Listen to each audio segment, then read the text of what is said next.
Success driven versus self sabotage. Any community, there could be barriers put up, um, maybe roadblocks, and then it becomes the law that you can't pass this barrier or pass the roadblock. Sometimes it's because they're doing construction on a certain area or they need to make necessary infrastructure improvements. But whatever the case, once they've done the construction or they've made the improvements, it doesn't do any good anymore for them to continue to leave up the barriers. Sometimes things in life just need to be temporary, and they are good on a temporary basis. Likewise, for you growing up, you may have found certain ways of coping with a very difficult situation in your childhood by developing survival strategies or adaptations. But what happens as you grow older and you get into real life, some of those adaptations or survival strategies might not work well for you in adult life when you're no longer inside that traumatic environment or that childhood home. An example of this would be learning to be a perfectionist inside your child home because your parents were perfectionists, because your mother would yell and scream about a spot on a dish or a spot on the counter. And to avoid that extreme reaction, you learn to be a perfectionist and to try to not ever leave a spot. And to a degree, this made you get good grades in school. But what really starts to happen in your real life is you start really stressing yourself out about things that don't need to be stressed out about. And so you're working harder on projects than you need to work. You're working harder at home on things that aren't that important or are just temporary, like cleaning. And it gets to the point where you don't want to take on big stressors like that. And you could become a procrastinator because when you are going to do an assignment, you feel like you have to do it so good, so well to the utmost degree that now you don't even want to do the assignment because now it's just overwhelming and now it becomes self-sabotage. So the same thing that at once was helping you is now the thing that's hurting you. It made sense at a time that you had to be a perfectionist or a high achiever, but now the same programs are actually holding you back from success. And so we need to get out of self-sabotage, which may be these old maladaptive lessons we've learned, and we need to get into being success driven. Another really common example that we find in the dating market. You're dating a woman, and then she hits you with, you know what? I have trust issues. You have trust issues. Okay. So now what? Well, that's going to prevent her from being able to make herself vulnerable in the relationship. Now, how good is the relationship going to be able to progress if she's unable to make herself vulnerable? For instance, when it comes time for her to share a phone number, well, if she has trust issues, she won't do that. When it comes time to meet in person, well, if she has trust issues, she won't do that. When it comes time to exchange personal information about your past, if she has trust issues, she won't want to do that. And you can see how this is going to prevent the relationship from being able to move forward, which prevents the two of them from being able to vet each other properly, which pretty much just ends there with the I'm not going to give you a phone number or I'm not going to go on a date with you. It's like, okay, well, I can sit around and beg or I can just go. And now you become vetted out because you never got over your trust issues. I'm going to punish you for the sins of the past person. We get stuck like that. Not just girls, guys as well. We get stuck like that. We're so busy worried about a lot of guys do this because they got cheated on by a girlfriend. Then they think all women are going to cheat on them. So they do self-sabotaging behavior, relationship sabotaging behavior. And they say to their girlfriend, are you cheating? I know you're cheating. I know you're cheating. You're probably cheating. Why did you text him? Where are you going? Who were you doing? You probably texted someone. You're just cheating. And then what does that make his girlfriend want to do?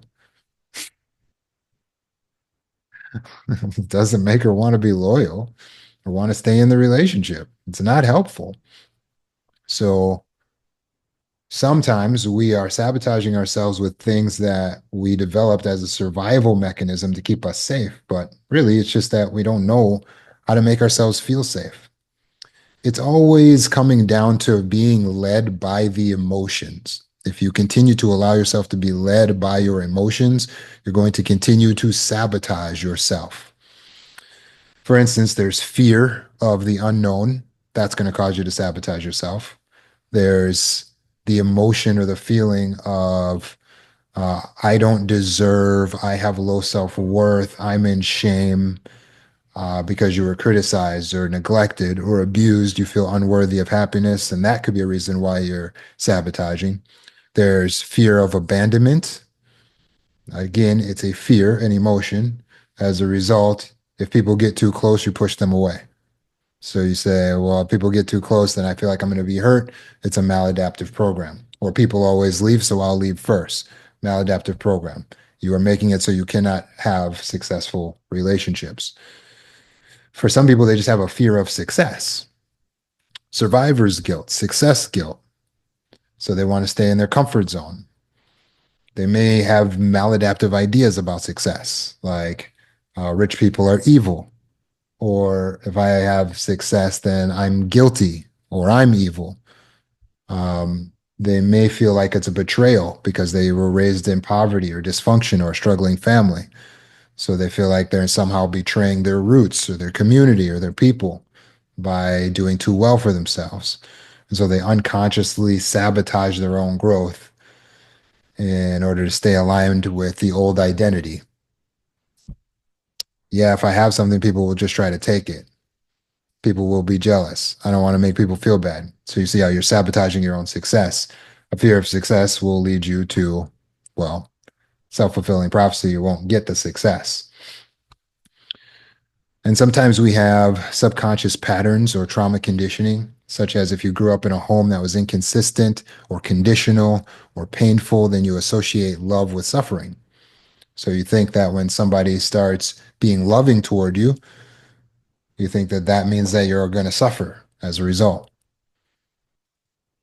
And so you choose toxic relationships where the person is not consistently loving because that feels more normal, or where they're emotionally unavailable because then at least you feel like you have to earn it. And you're someone who likes to earn things. And so you're out there trying to earn love from your own partner. Self-sabotaging behavior. Or it could be the way you're talking to yourself, inner critic, negative self-talk. I'm not good enough. Oh, I'm going to fail. Oh, nobody really loves me. Talk to yourself like that, you might start to believe it. You start to believe it, it's going to affect the way that you act, the way that you show up in life. You might have fear of judgment. You might have a hidden desire for control, even over negative outcomes, because you felt powerless in childhood. So now you're trying to control the situations in your life, trying to control even your mate, even your spouse. It's like, why aren't you doing this? Why aren't you helping me? You need to, why don't you? And it's really that you should just relax. But your program is, I need to control. Otherwise I'm gonna get hurt. So whatever the case for you, whatever's causing your self-sabotaging behavior, let's figure out how to break out of that. Okay. So I'm gonna go through with you a handful of self-sabotaging behaviors, and then we're gonna see how to break it. Our antidote is going to be success driven behavior. So instead of self sabotage, we're going to do things that are driven by success. A simple principle at the very matrix of being success driven is life is a competition. So if I were to ask you, is life a competition, true or false? What would you be inclined to say?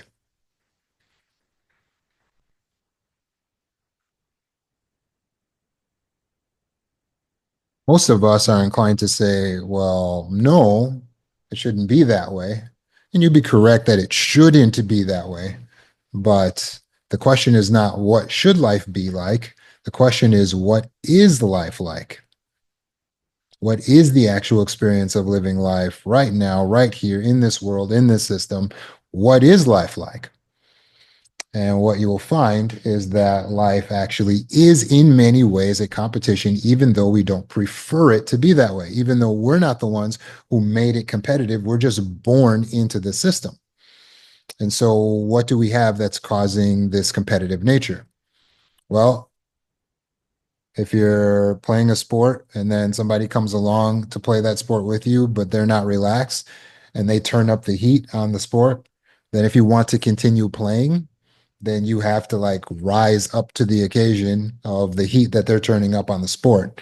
Likewise, in our regular day-to-day life, it would make sense that we would all just share resources, but are we all sharing resources? No. Often people will share with their family members sometimes, but sometimes we don't even have that. So, how are we getting the resources we need to survive? Well, we're forced to compete by nature of the fact that other people are competing. So we have to work to get the education and work to get the higher education or to get the certifications and then work to get a position, to get a job, and then work to keep that job and then keep working at that job. And there's always that competitive nature. You're always working against someone or something. We also have to compete against age, time, nature, everything is constantly declining and molding. Even if you don't clean your own house, it will eventually become too dirty to function. This is just life in the current timeline we live in. So it's better to look at it objectively and see it for what it is instead of to whine about how it shouldn't be that way. So is life a competition? In many ways, it is. Now, why is this important to develop this mindset? It's only then that we can actually start to approach things in an adaptive manner. We can start to approach things with a success driven mindset.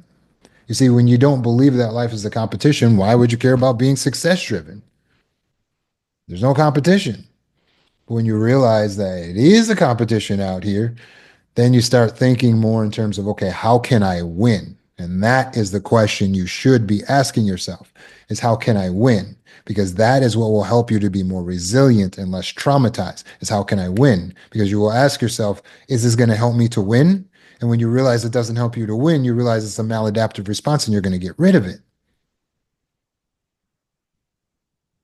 We don't have to feel ashamed for our trauma responses. If a man comes and puts me at gunpoint, then I'm likely to fight, flight, freeze, or fawn, right? Fight back. Maybe I could hurt him and then I could feel ashamed. Or I might run away, but then I feel cowardly and then I feel ashamed. Or I might freeze, but then I feel like I was ill equipped and then I feel ashamed. Or I could fawn and say, hey, here's my money, here's my car, here's my jewelry, anything you want, just take it. But then in fawning, I can feel like I didn't stand up for myself and then I feel ashamed. But should I feel ashamed for the way I responded? No, it's trauma response. Fight, flight, freeze, fawn. It's trauma response.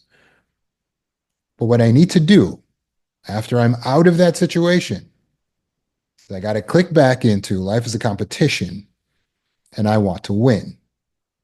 Will it continue to serve me to keep fawning now that I'm out of the actual life or death situation? Will it serve me to go around to everyone? Oh, here, what do you need? What do you want?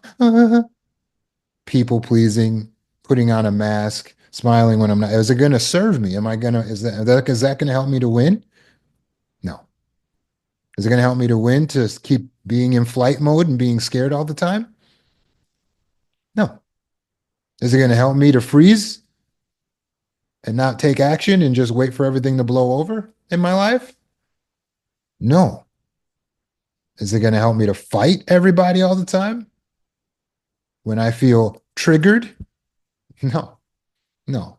If it's not a life or death situation, then I need to put fight, flight, fright, freeze, fawn aside. And I need to go through with conscious analytical thinking. I need to be success driven. I want to win. So what's going to help me? Well, I feel scared. Okay, is that going to help me to keep feeling scared? No, because then I'm not going to go in my parking garage. Then I'm not going to go out to my car. Then I'm not going to go outside. Okay, so it doesn't help me. So the fact that I feel fear is really meaningless right now. What I need to do is still go outside and still go in my parking garage and still get in my car. I need to still live my life. Now I don't stay in the traumatized state. Now I am resilient. So we're going to let go of the old way of thinking. So for you, it may have been procrastination, perfectionism, which are usually hand in hand. Procrastination, perfectionism. You don't want to pull off important tasks right now because you have a fear of failure, a fear that it's not going to be as good as you want it to be.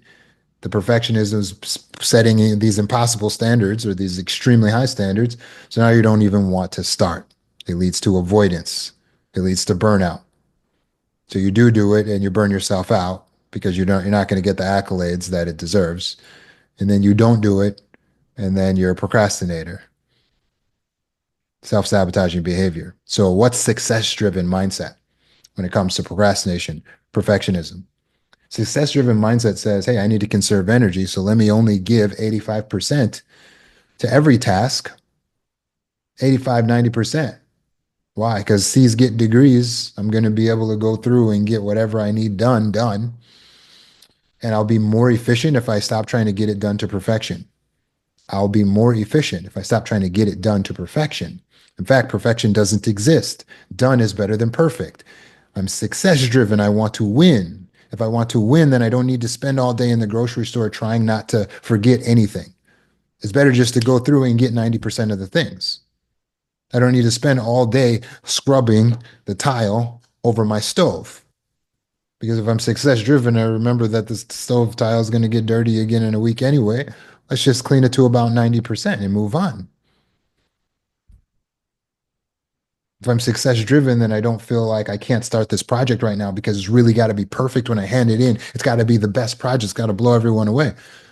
If I'm success driven, done is better than perfect. I'd rather give it 85%, not set the standard too high because I set the standard too high. I set an expectation. Set an expectation, then everybody's going to be expecting me to, and then I just put more pressure on myself. So let me not show these people exactly how good I could do this project, especially since I'm not passionate about it. So I'll go for 85%. I'll go for done. Done is better than perfect. That's success mindset. Does that make sense? Another example of self sabotage is your negative self talk. I'm not good enough. I always mess up. I'm such a failure. Nobody wants me. Nobody loves me. I'm so lonely. This is how we talk to ourselves in our head, right? Okay, good. Is that self supportive? No, no. I want you to picture having that child that you're raising. Is that how you would talk to your child? You turn around and just be like, you're not good enough. You'll never win. You're ugly. You're not wanted. You're so alone. Did you talk to your child like that? Did you talk to any child like that? Of course not. It's abusive. It's sick. But guess what? It's equally sick when you talk to yourself like that because you are a being just like that child is a being, and you are placed in your care just like that child will be placed in your care. So support the child to success. How do we talk to a child that we support to success? How do we talk to a child to support it for success? We say, you are good enough. You could do anything you want. You could do anything you put your mind to. I believe in you. I love you. You're lovable. Anybody who gets to know you will love you. And then what does that accomplish for the child? Why do we talk to it like that? Why are we building it up like that? You know, you're building up the ego. That's the spirits of the child. And then what's that going to give him the ability to do? He's going to be able to get out there. He's going to be able to face the world, to take it on, because there's going to be a lot of negativity out there. Everyone's not going to be as kind as you, right? Right. Okay. Transpose same plan to yourself. You got to be the one that's kind to yourself, the one that's building yourself up, the one that's patting the ego. Because once you get out there, it may not be so nice anymore. People may not be as kind. And so, since I already know ahead of time, there might be someone out there who might try to make me feel ugly, what do I got to say to myself? You are one handsome son of a gun every day. You are just the cat's meow. And I got to keep on telling myself that. Why?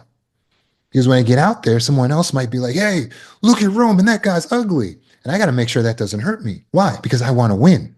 Is the competition. That's why, of course, somebody's going to be out there saying something negative, something mean to me. Of course, they're going to do that. So I already know that because life is a competition. I'm not even surprised. So I get out there and someone tries to cut me down. And is it going to take a piece out of my ego? Is it going to affect me? Yeah, it hurts. But guess what? I'm good because I built my ego up this big. They only just took a little chunk out and I'm good. I'm still moving, right? I still got my ego intact. And they say, it's like, you're ugly. And I'm like, you know, that's not what so and so said, whatever. And I'm like, I'm like ready to like defend my ego, even if it's just in my own head, right?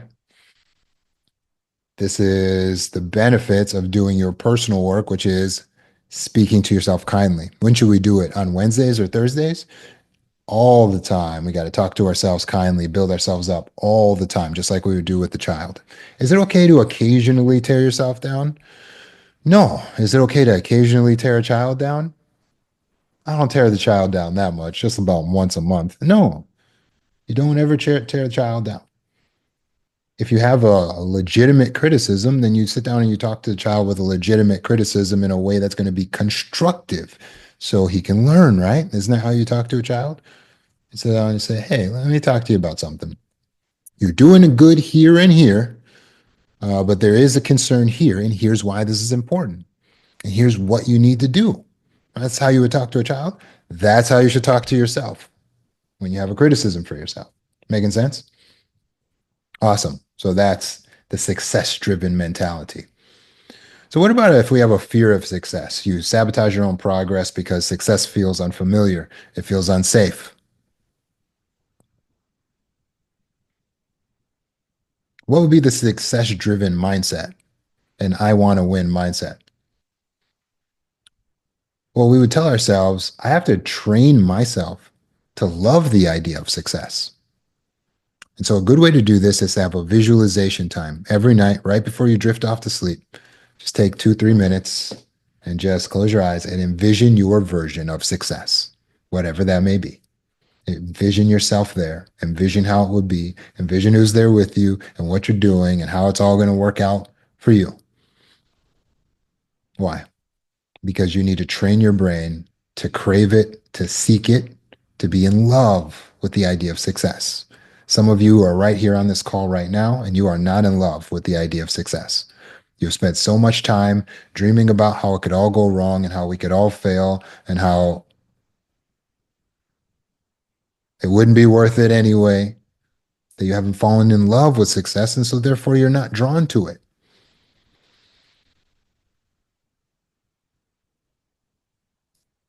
Overcommitting is a self-sabotaging behavior in which a person says yes too much. Oh, sure, I'll babysit your kids. Oh, sure, I'll babysit your house. Oh, sure, I'll babysit your dog. And you're so busy saying yes to all the things that people need and want from you that you have taken on too much. Because why? Oh, I hate confrontation. I hate saying no. I don't want to make people feel uncomfortable, or I want to be loved. I want their love. What's success-driven mindset? Well, if you remember that life is a competition, then you're not going to let people who are potentially your competitors bog you down. Even if they're your family members, you're not going to let a bunch of other people bog you down with so much that it sabotages your success. Because if you're success driven, you go, well, I got to win this race. And how am I going to win this race when I'm watching your dog and babysitting your kid and doing all this stuff?